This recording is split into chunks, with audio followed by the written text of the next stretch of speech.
as we get closer to the election, I do think things are going to tighten. I think right now it's always easy to compare Joe Biden to, three different random Republicans. But once it's, Trump versus Biden, which is what likely will happen, we'll see. I mean, but that's likely what's going to happen.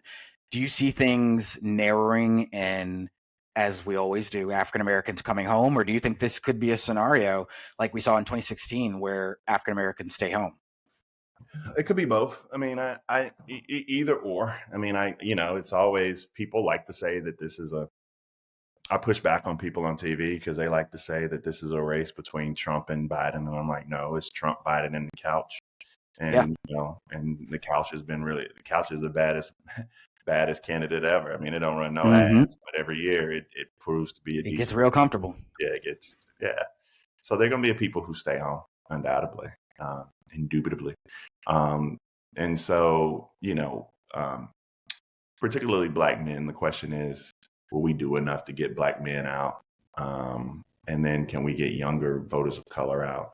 Because they're not jumping to Trump. That they just ain't that. People who have an issue with the president for student loans or Gaza. I mean, they're not jumping over Joe Biden to land on Donald Trump. I mean, they'll stay home.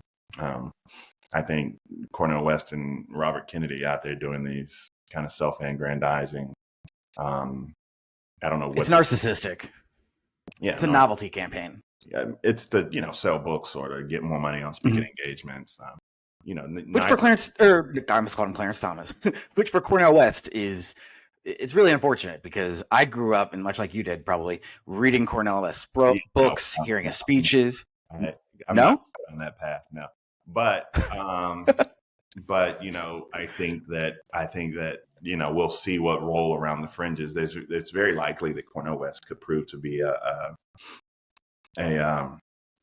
what's her name? She's from 2016. Jill Stein. Yeah. That's very. What is it about Republicans and their messaging? I mean, if you look, Trump got 12% in the last election of African American votes. First time we've seen Republican get double digits in like 30 years. What is it about the messaging that Republicans are doing that's resonating versus what Democrats are doing that clearly isn't? I mean, is it not though? I mean, you still had 90% of Black women voting, 90+% of Black women voting for Joe Biden. You had low 90s, high 80% of Black men. I mean, the number 1 and 2 voting blocks for Joe Biden were Black women and Black men. So I just push back on the premise. What do you want? 100%? Nobody's a monolith. Well, no, but you worry when you start to see the trends going in the opposite direction. Like Joe Biden's approval rating among African Americans was 90%. Last election, now it's around 78%. Like you want to see, but that's not a trend. That's a pattern that we've seen before. So it's the same pattern we saw with Barack Obama. It's the same pattern we saw with. You always see everybody comes home eventually. Those approval ratings, they always hover around. I mean, it's like Donald Trump's approval rating amongst Republicans right now is probably 68, 72. I mean, it ain't. But it's going to come home. Yeah. You think it's going to be 68 or 72 on election day? No. Well, that's going to be an interesting question because we could see a conviction. I mean, among Republicans, there's a lot more fracturing. It's going to be 90% on election day. Okay. And will be where do independents go? Where do college educated white women go?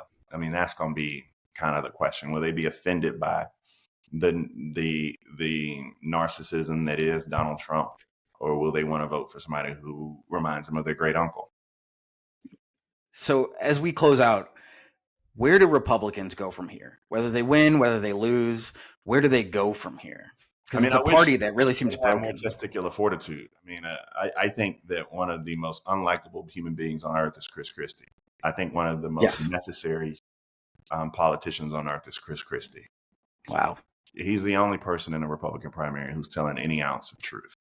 And he's hearkening back to days of Ronald Reagan. And the thing about this representative democracy that we live in is that we need a healthy Republican Party.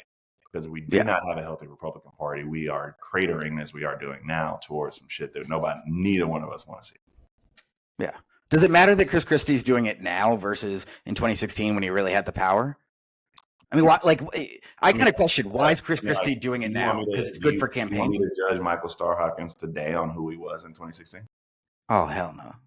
Yeah, I mean, so, like, I don't know the answer. I mean, you just answered that question. I mean, Yeah. like, I would hope that people can mature. I mean, I hope we give people that grace. We don't normally, Yeah. but hopefully we can give people that grace. I mean, I'll never vote for Chris Christie, but my level of respect for Chris Christie has gone up. Okay. Well, I just one last question. Sure. You've talked a lot about your father, his influence. If he could see what's going on now, He's what alive. I advice? mean, Yeah, I know, but what advice would he give right now? he would tell you that the torch has been passed years ago, that he's sitting back and that we have to understand that there's a generation that's coming up behind us that's going to be even stronger, more resilient than maybe we didn't get from his generation. It's all about grace. That's what it's all about.